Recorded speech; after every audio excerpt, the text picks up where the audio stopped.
J'écrivais pour les autres dans un hall un peu froid, sur une table bancale aux pieds rongés de bois. Des adieux pour des mères, des promesses à l'encre bleue, des je t'aime dictés du bout d'un regard peureux. Je mettais des virgules où les silences criaient et des points de suspension quand l'espoir hésitait. Une femme me lisait sans jamais demander, comme on boit le vin d'un autre pour ne pas se noyer. Je mettais des virgules où les silences criaient et des points de suspension quand l'espoir hésitait. Une femme me lisait sans jamais demander, comme on boit le vin d'un autre pour ne pas se noyer. Un jeudi sans saison, elle est venue s'asseoir, un carnet dans les mains, de la pluie dans le couloir. Elle a dit j'ai personne mais je veux écrire quand même, pas pour qu'on me réponde, juste pour que ça m'aime.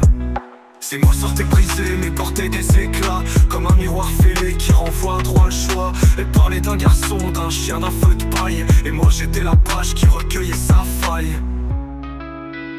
On s'est mis à se voir entre deux correspondances.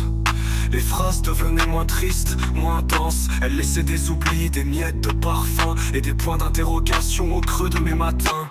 Elle m'a dit un jour tu fais parler les autres, mais toi t'as des silences collés dans la gorge. C'est quand ta propre lettre, t'en fais quoi, dis-moi? T'écris jamais ton nom, t'as peur de quoi au fond? Alors j'ai pris la plume, le cœur un peu bancal.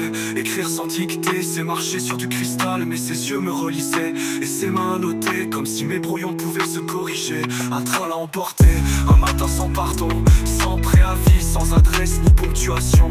Et sur mon vieux bureau, un mot en italique: merci pour les silences, ils étaient authentiques.